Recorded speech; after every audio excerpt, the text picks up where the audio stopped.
ការគម្រាមកំហែងយ៉ាងកម្រនេះបុគ្គលជាសាក់សីម្នាក់បានរងការវាយប្រហារយ៉ាងឆាប់រហ័សដែលទោះបីជាអាចរក្សាជីវិតបានប៉ុន្តែត្រូវពិការភាពយ៉ាងធ្ងន់ធ្ងរនៅពេលដែលជីវ័នបានដឹងរឿងនេះគាត់ចាប់ផ្ដើមមានភាពភ័យខ្លាចដោយសារតែពីមុនគាត់គិតថាខ្លួនគ្រាន់តែធ្វើតាមបញ្ជាពីបណ្ឌិតម្នាក់ប៉ុណ្ណោះប៉ុន្តែពេលនេះទើបគាត់ដឹងថាពួកគូប្រកួតមិនត្រឹមតែមានអំណាចផ្លូវច្បាប់ក្នុងដៃទេថែមទាំងមានកម្លាំងងឹតដែលងាយនឹងធ្វើបាបមនុស្សគ្រប់ពេលវេលាទៀតផងដើម្បីការពារខ្លួនក្រែងលោជួបវាសនាកំសត់ដោយសាក់សីមុនជីវ័នបានទេទូរស័ព្ទទៅជាវត្តដោយប្រកាសថាការសហការគ្នារវាងអ្នកទាំងពីរត្រូវបញ្ចប់ត្រឹមនេះប្រតិកម្មបែបនេះត្រូវបានព្យាករទុកជាមុនរួចជាស្រេចដោយជាវត្តព្រោះអ្វីដែលចងភ្ជាប់ពួកជនបោកប្រាស់មិនមែនជាមនោសញ្ចេតនាទេគឺផលប្រយោជន៍និងចំណុចខ្សោយថ្ងៃបន្ទាប់ជីវ័នដែលគិតថាខ្លួនបានដកខ្លួនដោយសុវត្ថិភាពត្រូវបានមិត្តភ័ក្តិរបស់ជាវត្តព្រមាននិងបង្ខំឲ្យដឹងថាភស្តុតាងនៃការចូលរួមបាតុកម្មคล้ายៗនិងការក្លែងបន្លំភស្តុតាងរបស់ខ្លួននៅតែស្ថិតក្រោមការគ្រប់គ្រងរបស់ពួកគេប្រសិនបើជីវ័នហ៊ានដកខ្លួនចេញក្រុមហ៊ុននឹងចាត់ទុកគាត់ជាមនុស្សដែលដឹងរឿងសម្ងាត់ដែលត្រូវតែលុបបំបាត់ជីវ័នគ្មានជំរឿផ្សេងក្រៅពីត្រូវជួយជាវត្តបញ្ចប់គម្រោងម្ដងទៀតតាមដានជំហាននីមួយជីវ័នដែលបានក្លែងខ្លួនបានមកដល់ទីកន្លែងបោះឆ្នោតរបស់អ៊ូចុងកឺហើយបានចូលលាយឡំជាមួយក្រុមអ្នកស្រែកឆោឆោកដើម្បីរំកំសត់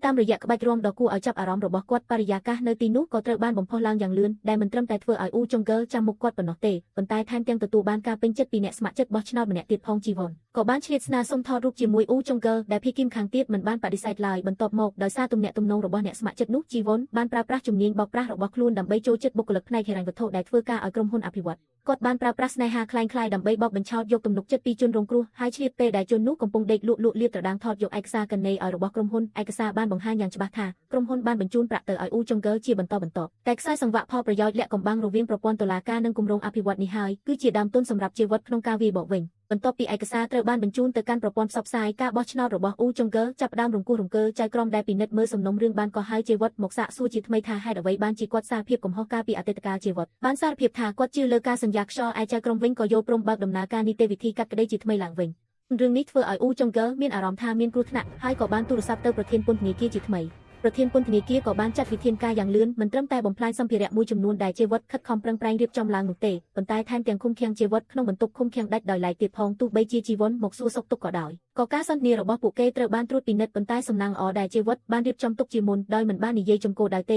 គឺប្រើប្រាស់លេខកូដសម្ងាត់ដែលបានព្រមព្រៀងគ្នាមុនដើម្បីប្រាប់ជីវ័នពីជំហានបន្ទាប់មកជីវ័នបានបញ្ចូលលេខកូដសម្ងាត់នេះទៅក្នុងម៉ាស៊ីន ATM ហើយពិតជាទទួលបានប្រាក់យ៉ាងច្រើនសន្ធឹកសន្ធាប់ដែលគោលបំណងគឺដើម្បីស្វែងរកអតីតភ្នាក់ងារពន្ធនាគារម្នាក់ដែលធ្លាប់ប៉ះពាល់នឹងបំពង់ខ្យល់ដកដង្ហើម Asthma Inhaler ដែលភ្នាក់ងារនោះធ្លាប់ជួយអ៊ូចុងកឺប្រព្រឹត្តបទល្មើសប៉ុន្តែបន្ទាប់ពីរឿងរ៉ាវបានបញ្ចប់គាត់មិនទទួលបានការតបស្នើទទួលបានការផ្ទេរតំណែងឲ្យទៅរស់នៅយ៉ាងលំបាកវេទនាទៅវិញក្នុងពេលដ៏សំខាន់នេះជីវ័នបានយកប្រាក់ទៅតាក់ទាញគាត់រួមផ្សំជាមួយប្រាក់កម្រៃដែលអាចផ្លាស់ប្ដូរជីវិតទើបធ្វើឲ្យសាក់សីសំខាន់រូបនេះយកព្រមចេញមុខទៅផ្ដល់សក្ខីកម្មប៉ុន្តែនោះមិនមែនជាគម្រោងទាំងអស់នោះទេបន្ទាប់មកជីវ័នបានក្លែងខ្លួនជាព្រះរាជអាជ្ញាចូលរួមក្នុងពិធីជប់លៀងរបស់មន្ត្រីតុលាការដើម្បីឆ្លៀតឱកាសចូលចិត្តប្រធានផ្នែកយ៉ាងមីងយូយ៉ាងញៀងវូចំពោះមន្ត្រីដែលទម្លាប់ទទួលការអូនអបអរទោះបីជាជីវ័នទើបតែជួបមនុស្សលំដាប់ខ្ពស់បែបជាលើកដំបូងក៏ដោយក៏គាត់អាចរកវិធីសាស្ត្រទំនាក់ទំនងដែលល្អបំផុតដោយសរសើរអ្នកគ្រប់គ្នាឲ្យមានភាពរីករាយយ៉ាងខ្លាំងធ្វើឲ្យយ៉ាងមីងយូយល់ច្រឡំថាជីវ័នមកពីគ្រួសារឲ្យការដែលមានក្នុងបង្អែកហើយក៏ចូលរាប់អានដើម្បីពង្រីកទំនាក់ទំនងប៉ុន្តែមិននឹកស្មានថាអ្វីស្ថិតក្រោមការគ្រប់គ្រងរបស់ជីវិតនោះទេថ្ងៃទី2ជីវ័នបានកាន់ឯកសារคล้ายៗចូលទៅក្នុងខុតកាឡៃរបស់ប្រធានយ៉ាងដោយរលូនគាត់បានធ្វើពុតជាព្រួយបារម្ភនិងលើកឡើងពីសំណុំរឿងរបស់អ៊ូចុងកឺទោះបីជាយ៉ាងមីងយូនៅតែមានការសង្ស័យប៉ុន្តែសម្ដីបន្ទាប់របស់ជីវ័នបានធ្វើឲ្យការសង្ស័យរបស់យ៉ាងមីងយូធូរស្រាលទៅច្រើនជីវ័នបានប្រាប់យ៉ាងមីងយូថាសំណុំរឿងរបស់អ៊ូចុងកឺកំពុងទទួលបានការចាប់អារម្មណ៍យ៉ាងខ្លាំងពីសង្គមហើយការធ្លាក់ចុះរបស់គាត់គឺជាបញ្ហាតែពេលប៉ុណ្ណោះ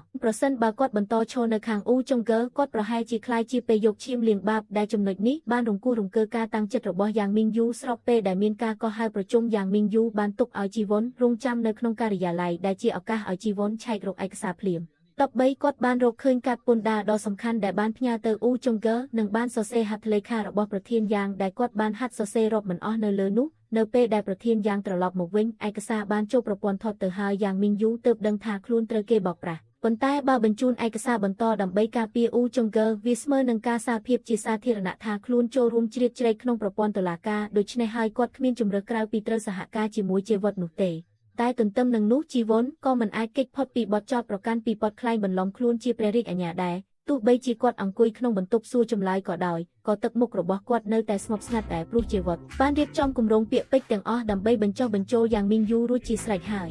គឺថាឲ្យតែអាចដួលរំលំមន្ត្រីពុករលួយម្នាក់ដែលត្រៀមចូលក្នុងវិស័យនយោបាយយ៉ាងមីងយូនឹងទទួលបានកេរ្តិ៍ឈ្មោះដ៏ធំធេងពីសំណុំរឿងនេះទល់មុខនឹងការតាក់ទាញដោយផលប្រយោជន៍នេះគាត់ក៏បានសម្រេចចិត្តយ៉ាងមុតមមក្នុងការឈរនៅខាងជីវិតយ៉ាងប្រាកដគឺជាឈុតឆាកដ៏ ironic បំផុតក្នុងរឿងដែលមនុស្សខ្លះជ្រើសរើសភាពយុត្តិធម៌មិនមែនព្រោះតែមានសការភ្ញាក់រលឹកឡើងភ្លាមនោះទេប៉ុន្តែប្រហែលជាព្រោះពួកគេឃើញថាយុត្តិធម៌អាចនាំមកនូវផលប្រយោជន៍ដ៏ធំជាងដល់ខ្លួនចំណែកឯជីវិតវិញលែងខ្វល់ពីចេតនារបស់ភាគីម្ខាងទៀតហើយព្រោះអ្វីដែលគាត់ត្រូវការពេលនេះគឺមនុស្សដែលហ៊ានឈរទល់មុខនឹងអ៊ូចុងហ្គើតែប៉ុណ្ណោះ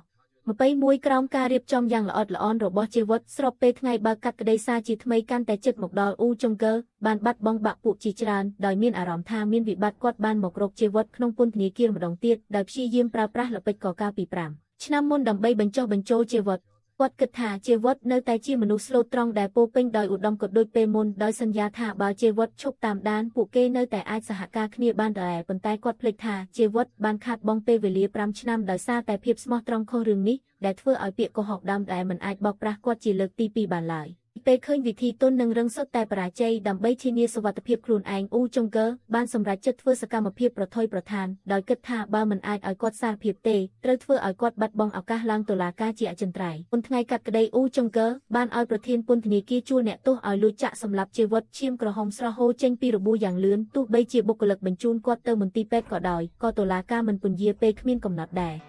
ខណៈពេលដែលចៅក្រមត្រៀមប្រកាសបិទជំនុំជម្រះជីវិតបានអូសរាងកាយដ៏រងរបួសមកដល់តុលាការទាន់ពេលវេលារួមទាំងជីវ័នដែលបានបង្ហាញខ្លួនជាសាក្សីសំខាន់ដោយសារភាពថាខ្លួនធ្លាប់បានចូលរួមក្នុងសកម្មភាពបាតុកម្មคล้ายៗកាលពី5ឆ្នាំមុនដែលអ្នកចូលរួមទាំងអស់សុទ្ធតែទទួលបានការបណ្ដុះបណ្ដាលពីក្រុមហ៊ុនដោយទទួលបានឯកសារស្ដីពីការធ្វើចំណាកស្រុករបស់សត្វស្លាប់ហើយធ្វើតាមការបញ្ជាឲ្យបង្កចំនួនជាមួយប៉ូលីសដោយចេតនាដើម្បីឲ្យក្រុមហ៊ុនអាចប្រើប្រាស់មតិសាធារណៈក្នុងការវាយប្រហារអង្គការបរិស្ថាននិងជំរះឧបសគ្គសម្រាប់គម្រោងអភិវឌ្ឍន៍វ៉ុនក៏បានបញ្ជាក់ដែរថាអ្នកស្លាប់គឺលោកជេន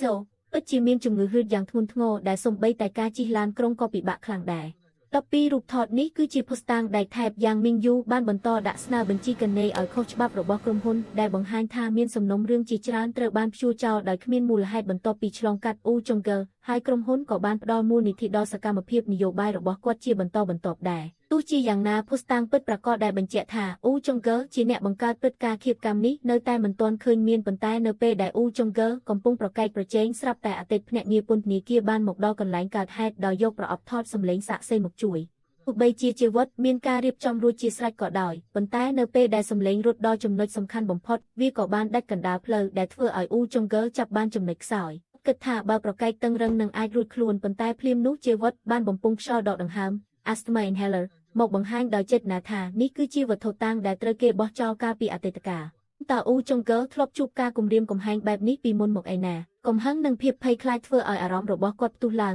ងហើយរបូតមាត់និយាយថាជីវិតប្រើប្រាស់ភស្តុតាងคล้ายៗមកម្លាប់ខ្លួនដោយមិនដឹងខ្លួនថាការឆ្លើយតបបែបនេះស្មើនឹងការសារភាពថាខ្លួនដឹងពីទីតាំងវត្ថុតាងនោះទេដើម្បីភ្លាមនោះកំណត់ត្រាសម្លេងក៏បានបន្តចាក់បន្តទៀតដែលខ្លឹមសារខាងក្រោយបានកត់ត្រាយ៉ាងច្បាស់ពីសកម្មភាពបោះបំពង់ខ្យល់ចោលរបស់គាត់អ៊ូចុងហ្គើទើបតែដឹងថាការដែលជីវិតឈប់សម្លេងអំបញ្ញមិញនេះគឺដើម្បីបង្ខំឲ្យគាត់និយាយបំពេញភស្តុតាងដោយផ្ទាល់មាត់នៅក្នុងតុលាការឥឡូវនេះការពិតនៃសំណុំរឿងត្រូវបានលាតត្រដាងជាសាធារណៈអ៊ូចុងហ្គើត្រូវបាត់បង់តំណែងនិងអនាគតនយោបាយហើយត្រូវទទួលខុសត្រូវចំពោះការស្លាប់និងអយុត្តិធម៌ដែលខ្លួនបានបង្កើតឡើងប៉ុន្តែអ្វីដែលគួរឲ្យភ្ញាក់ផ្អើលនោះគឺបន្ទាប់ពីត្រូវបានជំរះឈ្មោះពីបទឃាតកម្មជីវិតមិនបានបិទបាំងខ្លួនឯងថាជាជនរងគ្រោះគ្មានទោសពៃនោះទេប៉ុន្តែគាត់បានសារភាពពីកំហុសឆ្គងរបស់ខ្លួនកាលពីពេលដែលគាត់នៅជាព្រះរាជអាជ្ញាការជាប់ពន្ធនាគាររយៈពេល5ឆ្នាំនេះបានធ្វើឲ្យគាត់ដឹងថាព្រះរាជអាជ្ញាមិនអាចគ្រាន់តែស្វែងរកយុត្តិធម៌តាមចិត្តគិតនោះទេនៅពេលដែលអនុញ្ញាតឲ្យអ្នកអនុវត្តច្បាប់រំលងនីតិវិធីហើយយកកណ្ដាប់ដៃមកជំនួសភស្តុតាងជនល្មើសពិតប្រាកដនឹងអាចឆ្លៀតយកប្រយោជន៍ពីចន្លោះប្រហោងនេះដើម្បីទម្លាក់កំហុសលើអ្នកដែលគិតថាខ្លួនឯងត្រូវជីវិតបានទទួលសេរីភាពឡើងវិញបន្ទាប់មកកាមេរ៉ាបានបញ្ជូនទៅកាន់យ៉ាងមីងយូដែលដូចជាអ្វីដែលជីវ័នបានប្រាប់គាត់ពីមុនមកដែរពេលនេះយ៉ាងមីងយូកំពុងឈរនៅចំពោះមុខកាមេរ៉ារបស់ប្រព័ន្ធផ្សព្វផ្សាយដោយបានប្រែខ្លួនពីអ្នកគាំទ្រអ៊ូចុងហ្គើទៅជាអសរជនផ្នែកតុលាការដែលទទួលបានការចាប់អារម្មណ៍ខ្លាំងជាងគេក្នុងសំណុំរឿងនេះហើយនេះក៏ជារឿងហួសចិត្តដែលបន្សល់ទុកដោយភាពយន្តនេះដែរជនពុករលួយទោះបីជាដួលរំក៏ដោយប៉ុន្តែប្រព័ន្ធអំណាចនឹងមិនផ្លាស់ប្ដូរទាំងស្រុងដោយសារតែជ័យជំនះតែមួយនោះទេព្រោះតែងតែមានមនុស្សឆ្លៀតឱកាសឡើងទៅឈរក្រោមពន្លឺភ្លើងហើយបង្វែរការលះបង់របស់ឲ្យទៅជារន្ធននយោបាយរបស់ខ្លួននៅចុងបញ្ចប់នៃភាពយន្តជីវ័នបានមកពន្ធនាគារដើម្បីស្វាគមន៍ការចេញពីពន្ធនាគាររបស់ជីវិតដែលទោះបីជាច្រើនប៉ុន្តែគាត់នៅតែជាមនុស្សនិយាយរអ៊ូទាំនិងឆាប់បត់បែនតាមកាលៈទេសៈដំបូងដែលគ្រាន់តែរវាងគាត់និងជីវិតបានបងកើតឡើងនៅទំនុកចិត្តពិសេសមួយ គេម្នាក់ស្គាល់ច្បាប់ប៉ុន្តែមិនចេះបត់បែនម្នាក់ទៀតចេះដឹងចិត្តមនុស្សប៉ុន្តែមិនដែលជឿលើច្បាប់ប៉ុន្តែទោះបីជាមនុស្សពីរនាក់ដែលមិនល្អឥតខ្ចោះបែបនេះក៏អាចសហការគ្នាបំពេញសំណុំរឿងដែលស្ទើរតែមិនអាចទៅរួចនេះបានសម្រេចឧជាច្រើនបានហៅរឿង Prosecutor Violent ថាជាភាពយន្តប្តឹងរឿងក្នុងពន្ធនាគារដែលមានលក្ខណៈស្រួលស្រទន់និងរហ័សរហួនដែលវាគ្មិននិយាយពីមនុស្សម្នាក់ដែលត្រូវគេដាក់គុកដោយអយុត្តិធម៌ហើយប្រមូលកម្លាំងនៅពីក្រោយជញ្ជាំងខ្ពស់ដើម្បីដកហូតសេរីភាពមកវិញប៉ុន្តែភាពយន្តមិនបានដាក់ទម្ងន់ទាំងអស់ទៅលើភាពស្រពេចស្រពិលនិងការឈឺចាប់នោះទេវាបានបញ្ចូលរឿងកំប្លែងបទល្មើសនិងការរៀបចំល្បិចកលជាច្រើនការប្តឹងរឿងគឺដូចជាការបោកប្រាស់ដ៏ជាក់លាក់មួយដែលកើតឡើងនៅខាងក្នុងប្រព័ន្ធតុលាការជាវត្តទទួលខុសត្រូវក្នុងការកំណត់ច្បាប់ឯជីវ័នទទួលខុសត្រូវក្នុងការឆ្លងកាត់ធ្នេរនៃច្បាប់រឿងដែលគួរឲ្យចាប់អារម្មណ៍បំផុតមិនមែនដោយសារតែពួកគេបរិសុទ្ធជាងគូប្រកួតនោះទេប៉ុន្តែព្រោះពួកគេយល់ដឹងពីរបៀបដំណើរការនៃប្រព័ន្ធនេះច្បាស់ជាងគូប្រកួតទៅទៀតការចាត់ចែងលើតួអង្គជាវត្តក្នុងភាពយន្តក៏មានភាពស៊ីជម្រៅជាងភាពយន្តកំសាន្តធម្មតាដែរពួកអង្គនេះមិនបានធ្វើឲ្យកំហុសរបស់គាត់คล้ายជារឿងត្រឹមត្រូវនោះទេប៉ុន្តែវាបានឲ្យគាត់ជួបប្រទះដោយផ្ទាល់នៅរសជាតិនៃការបាត់បង់ការការពារពីអំណាចនៅពេលដែលកណ្ដាប់ដៃធ្លាក់មកលើខ្លួនឯងទើបគាត់ដឹងពិតប្រាកដថានីតិវិធីមិនមែនជាឧបសគ្គក្នុងការការពារឧក្រិដ្ឋជនទេប៉ុន្តែគឺជាខ្សែបន្ទាត់មូលដ្ឋានដែលការពារមិនឲ្យអ្នកណាម្នាក់ត្រូវអំណាចជន់ឈ្លីតាមអំពើចិត្តមិត្តភ័ក្តិដែលចាប់អារម្មណ៍